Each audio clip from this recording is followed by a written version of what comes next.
Bienvenue pour cet épisode de correspondance. C'est le deuxième volet de correspondance sur le thème de la peur.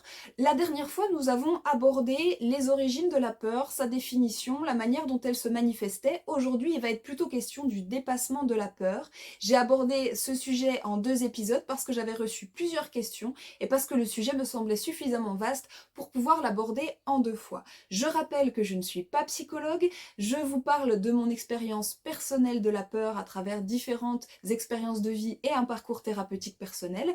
Et je me suis également formée, mais en autodidacte, à la psychologie, d'où je peux vous évoquer certaines notions et puis essayer de vous les vulgariser. Et enfin, bien sûr, ma pratique de cartomancienne m'a permis de faire face à différentes situations et de pouvoir parler de cas pratiques. Et je ne me prétends experte que de mon expérience personnelle. On va commencer par se demander à quoi sert la peur. Vous vous souvenez que la dernière fois, je vous ai expliqué que ses origines remontent à nos ancêtres Cro-Magnons, qu'elle a pris racine dans notre cerveau reptilien et qu'elle entraîne un certain nombre de réactions physiques qui nous préparent à fuir ou à combattre un danger réel. Dans la vie moderne, évidemment, son utilité ne va pas être aussi concrète et la plupart du temps, d'ailleurs, ces réactions physiques sont complètement inadaptées au stimulus qui nous invite à avoir peur, qui provoque la peur. Donc, on va pouvoir se regarder, introspecter sur l'intensité de la peur d'une part et ses raisons d'être. L'intensité de la peur parce que si la peur est trop intense, c'est sans doute une invitation à travailler sur une névrose, sur un réflexe névrotique et ça se fait en général en thérapie, on y reviendra. Si la peur est là un peu moins intense et quelle que soit son intensité d'ailleurs, lorsque la peur est là, elle est témoin de quelque chose qui ne va pas, soit à l'intérieur de moi, soit dans la situation. Donc, elle m'invite à prendre du recul, à regarder la situation, à analyser le stimulus qui a provoqué la peur, à me demander si c'est une peur réelle ou si c'est une peur projetée, et si c'est une peur projetée, à regarder en moi pourquoi est-ce que je projette cette peur sur un stimulus a priori inoffensif, et donc ça va amener un travail, mais ça va amener aussi une intellectualisation de la peur qui permet une mise à distance et qui permet donc de retrouver une forme de contenance. On ne peut pas aborder la peur et le dépassement de la peur sans parler du courage. Et j'aimerais rétablir quelques vérités sur le courage qui a été présenté pendant des siècles et qu'il est encore aujourd'hui comme une valeur très chevaleresque, comme une qualité innée du super-héros. Le super-héros qui est courageux par essence et qui va nous donner parfois le sentiment d'être un petit peu inférieur, voire très inférieur. Si j'ai peur, c'est que je ne suis pas courageux, première croyance limitante. Si je n'ai pas réussi à dépasser ma peur, c'est que j'ai manqué de courage, donc j'ai été lâche. On peut très vite basculer dans un manque d'estime de soi lorsque l'on a une mauvaise compréhension de la notion de courage. Je rappelle donc que le courage ne peut pas exister sans la peur, et que ce n'est pas parce qu'on a peur qu'on n'est pas courageux.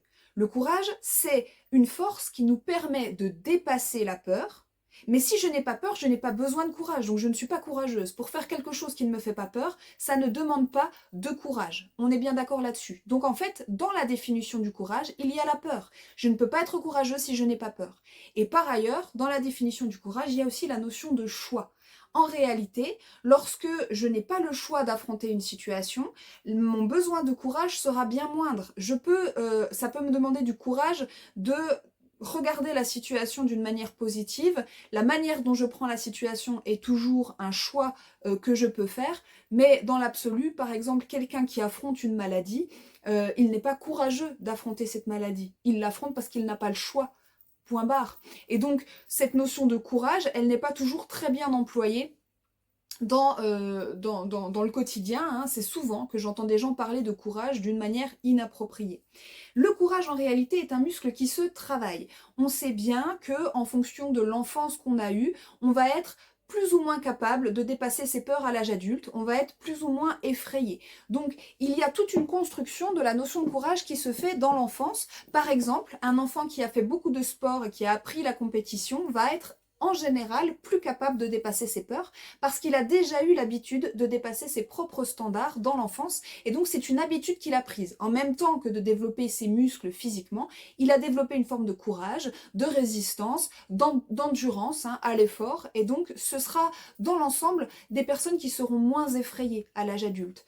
Des personnes qui ont été beaucoup trop surcouvées et surprotégées n'auront pas la même notion de peur et de courage que les autres et vont se comporter d'une manière évidemment différente. Et puis le trauma peut conditionner des réflexes de combat trop intenses, c'est-à-dire des gens qui ont tendance à vivre la vie comme un perpétuel combat et à s'épuiser, à faire preuve de courage, ou bien à l'inverse, on va avoir des gens qui vont être paralysés par la peur, et quelquefois un savant mélange des deux va entraîner vraiment la nécessité de se faire suivre, hein. Ça, malheureusement, ça arrive, et c'est souvent malgré tout des parcours très très intéressants. Ce muscle donc se travaille et on va pouvoir le travailler au quotidien à l'aide de petits défis qui vont nous permettre progressivement de dépasser la peur. Ces petits défis, ça peut être des choses très simples. Si j'ai une phobie sociale, par exemple, dire bonjour à la boulangère ou dire bonjour à mon voisin quand je le croise dans le parking, ça ne prend que 2 secondes et c'est peut-être déjà une manière de me challenger, bien évidemment. Il va de soi que si j'ai peur d'être seule, eh bien je vais pouvoir aller commencer une activité avec quelqu'un et petit à petit me rendre à cette activité seule. Je vais aussi pouvoir, je ne sais pas, prendre 20 minutes dans ma semaine pour visiter une galerie seule ou pour m'asseoir à une table de café et prendre un verre seul. Bien évidemment, hein, on va pouvoir trouver des défis qui s'adaptent à chacun et l'idée est que petit à petit, on rééduque le cerveau à comprendre que la peur peut se dépasser et à avoir de moins en moins peur, ou en tout cas être de moins en moins paralysé par la peur, jusqu'à être capable de dépasser des défis beaucoup plus importants. C'est un petit peu comme ça que j'aborde premièrement le fait de dépasser la peur, mais on va voir que on peut aller également dans des techniques concrètes, vraiment pour dépasser la peur.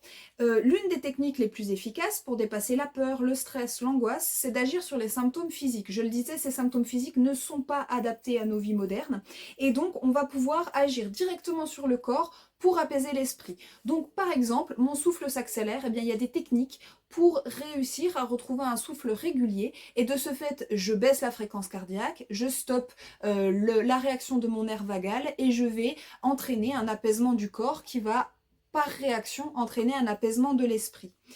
Pour tout ce qui est phobie, il y a des thérapies d'exposition qu'on peut pratiquer avec un thérapeute si c'est trop dur ou qu'on peut faire également soi-même. Et je parle d'expérience. Je vous parlais lors du dernier épisode de la peur des guêpes et des abeilles. Si vous commencez à regarder régulièrement des dessins de guêpes et d'abeilles, à les dessiner vous-même et puis à aller de plus en plus vers des photographies, d'abord en noir et blanc puis en couleur, regarder des documentaires sur les abeilles, vous exposer au bruit des bourdonnements et progressivement vous habituer à être dehors sans vous enfuir systématiquement devant la guêpe ou l'abeille, comprendre aussi comment fonctionnent ces animaux et que si on ne les embête pas, elles ne vont pas nous piquer, etc.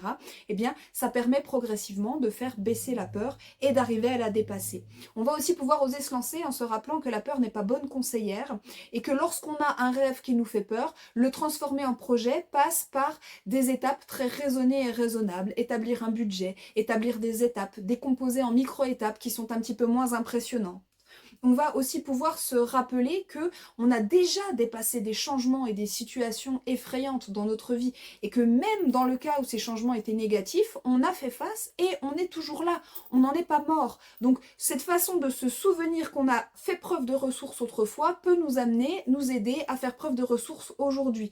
Enfin, pour dépasser une peur, il va de soi qu'on peut se faire aider par un ami qui va effectuer la tâche avec nous, qui va nous accompagner, nous encourager, nous aider, nous défier aussi, et puis également par un praticien, que ce soit un thérapeute, que ce soit un sophrologue, que ce soit un médium qui va nous aider à appréhender notre peur avec du recul et à comprendre que la situation a des solutions, a des sorties possibles. Voilà, j'espère que cet épisode t'aura plu. N'hésite pas à interagir pour me permettre d'être visible sur les réseaux en partageant, en likant, en commentant cette publication. Je te dis à bientôt pour de nouvelles correspondances. Bye bye.